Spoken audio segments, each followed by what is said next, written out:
Familia inayosali pamoja huishi pamoja. Ndugu zangu, tumsifu Yesu Kristo.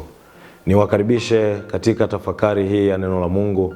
Leo Dominika ya pili ya mwaka A, mwaka wa kanisa. Leo mama kanisa anatupa masomo yafuatayo. Somo la kwanza kutoka kitabu cha nabii Isaya, sura ya 49, aya ya 3, aya ya 5 hadi ya 6.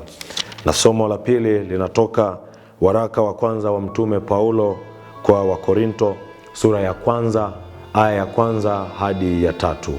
Na somo la injili ikitoka Injili ya Mtakatifu Yohane, sura ya kwanza, aya ya 29 hadi ya 34. Kwa leo nitasoma injili. Bwana awe nanyi. Somo la Injili takatifu ilivyoandikwa na Yohane. Utukufu kwako, Bwana. Siku ya pili Yohane Mbatizaji amwona Yesu anakuja kwake, akasema, tazama mwana kondoo wa Mungu aichukuaye dhambi ya ulimwengu. Huyu ndiye niliyenena habari zake ya kwamba yuaja mtu nyuma yangu ambaye amekuwa mbele yangu, kwa maana alikuwa kabla yangu, wala mimi sikumjua, lakini kusudi adhihirishe kwa Israeli, ndiyo maana mimi nalikuja nikibatiza kwa maji. Tena Yohane akashuhudia akisema, nimemwona Roho akishuka kama ua kutoka mbinguni, naye akakaa juu yake. Wala mimi sikumjua, lakini yeye aliyenipeleka kubatiza kwa maji, huyo aliniambia, yeye ambaye utamwona Roho akishuka na kukaa juu yake, huyo ndiye abatizaye kwa Roho Mtakatifu. Nami nimeona tena nimeshuhudia ya kuwa huyu ni mwana wa Mungu. Neno la Bwana. Sifa kwako, Kristo. Ndugu zangu wapendwa, niwakaribishe leo katika Dominika hii ya pili ya mwaka A, mwaka wa kanisa. Dominika hii inaanzisha kipindi cha kawaida cha mwaka. Dominika iliyopita ilikuwa Dominika ya kwanza ya mwaka, ambayo ni sherehe ya ubatizo wa Bwana.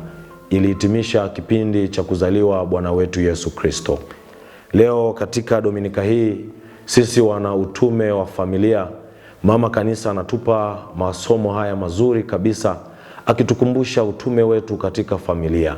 Tukikumbuka kanisa Katoliki linajengwa na sakramenti 7 zilizogawanyika katika makundi matatu. Kundi la kwanza ni sakramenti zinazomuingiza Mkristo katika Ukristo, ambapo tuna sakramenti ya ubatizo ambao ni mlango wa sakramenti zote, sakramenti ya Ekaristi Takatifu na sakramenti ya kipaimara. Kundi la pili ni sakramenti za uponyaji, ambapo hapa tuna sakramenti ya kitubio na sakramenti ya mpako mtakatifu. Na kundi la mwisho, ndugu zangu, ni kundi la sakramenti za huduma. Hapa tuna sakramenti ya daraja takatifu na sakramenti ya ndoa takatifu. Katika hili kundi la daraja za huduma, hapa ndo tunapata sakramenti ya ndoa takatifu, ambayo hii ndo chanzo cha familia takatifu. Tunaposema familia inayosali pamoja huishi pamoja, chanzo cha kuishi pamoja ni ndoa takatifu. Tukijua wazi Mkristo anaanza maisha ya ndoa takatifu, anaanza maisha ya familia takatifu kwa kuishi pamoja na mwenzake katika ndoa takatifu. Baada ya kuishi pamoja, kinachofuata katika maisha ya familia ni hiki ambacho leo Injili inatufundisha. Tunamwona Yohane Mbatizaji akimwona Yesu na kusema, tazama mwana kondoo wa Mungu. Mwana kondoo wa Mungu. Kwa nini anamuita Yesu kama mwana kondoo wa Mungu? Kwa nini asimuite mfalme? Tunaona wazi Yohane anakumbuka kilichotokea katika kitabu cha Kutoka. Wakati wana wa Israeli wanatolewa Misri, ilibidi wamchinje mwana kondoo, wapake damu kwenye miimo ya milango, ili malaika anayekuja kuangamiza akiona damu ya mwana kondoo iko kwenye mlango asiangamize nyumba ya Waisraeli. Kumbe hicho alichokitaja Yohane Mbatizaji anatukumbusha kilichotokea Misri. Damu ya mwana kondoo iliwaokoa Waisraeli. Sasa leo huyu mwana kondoo sio tena yule kondoo wa kufugwa, bali ni mwana kondoo ambaye ni mwana wa Mungu, Yesu Kristo. Inabidi achinjwe ili kutukomboa. Kama huyu mwana kondoo inabidi achinjwe ili kutukomboa, ajitoe sadaka ili aweze kutukomboa. Hicho ndo kiini cha maisha ya familia yoyote. Maisha ya familia yoyote yanabidi wale wanaotengeneza familia waweze kujitoa sadaka, kila mmoja kwa ajili ya mwenzake. Baba ajitoe sadaka kwa ajili ya mama, mama ajitoe sadaka kwa ajili ya baba, wazazi wajitoe sadaka kwa ajili ya watoto, watoto wajitoe sadaka kwa ajili ya wazazi. Tukiweza kuishi mfano wa Yesu Kristo aliyekuja ili yeye mwenyewe atolewe sadaka kwa ajili ya kuziondoa dhambi zetu, hivyo ndivyo tunapaswa kuishi katika familia zetu za Kikristo. Ndugu zangu wapendwa, tunaishi kwenye dunia ambayo ni ngumu mmoja kujitoa sadaka kwa ajili ya mwenzake. Tukumbuke Yesu tunayemuita mwana kondoo wa Mungu ilibidi achinjwe ili kutukomboa. Kama utakuwa unaona vizuri kwenye kila adhimisho takatifu la misa, utamuona padri kabla ya kusema tazama mwana kondoo wa Mungu, atachukua ule mwili wa Kristo, atauvunja, atachinja yule mwana kondoo. Ni mfano kabisa wa kuchinja.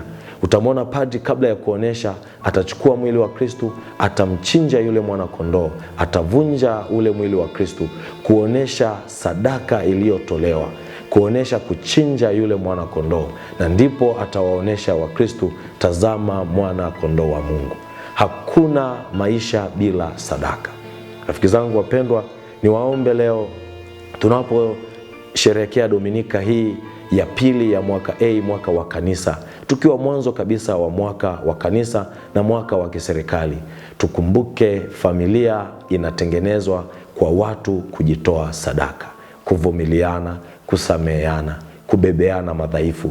Hayo ndiyo ambayo Nabii Isaya anaelekeza katika somo la kwanza, akisema umewekwa uwe nuru mpaka miisho ya dunia. Ndugu zangu, familia inayosali pamoja huishi pamoja, huvumiliana pamoja, husameheana, na hii familia itadumu na wema wake utaonekana mpaka miisho ya dunia. Na ndio maana katika somo la pili tunamwona Mtume Paulo akiwaambia kanisa la Korinto kwamba ninyi mlioitwa, anawaombea neema na baraka ziwe juu yao, na itakuwa tu pale ambapo kila mmoja atakuwa sadaka kwa mwenzake. Tutavumiliana, tutasameheana, tutakaa pamoja. Na ndo hayo sasa yatakuwa ushuhuda kwetu, kwa sisi na kwa watu wote hata wasio wa Kristo. Wataona familia hii inavyoishi pamoja, inavyosali pamoja, wataona Kristo yuko kati yetu. Ndugu zangu, niwatakie tena heri nyingi kwa Dominika hii ya pili ya mwaka A wa kanisa. Ikawe Dominika ya baraka kwenu, na Mungu azidi kuwabariki. Na tukumbuke familia inayosali pamoja huishi pamoja. Upendo hudumu pale tu ambapo watu wataweza kusali pamoja. Ya sasa inadumu imani, matumaini na mapendo. Katika haya matatu lililo kuu ni upendo tu. Tumsifu Yesu Kristo.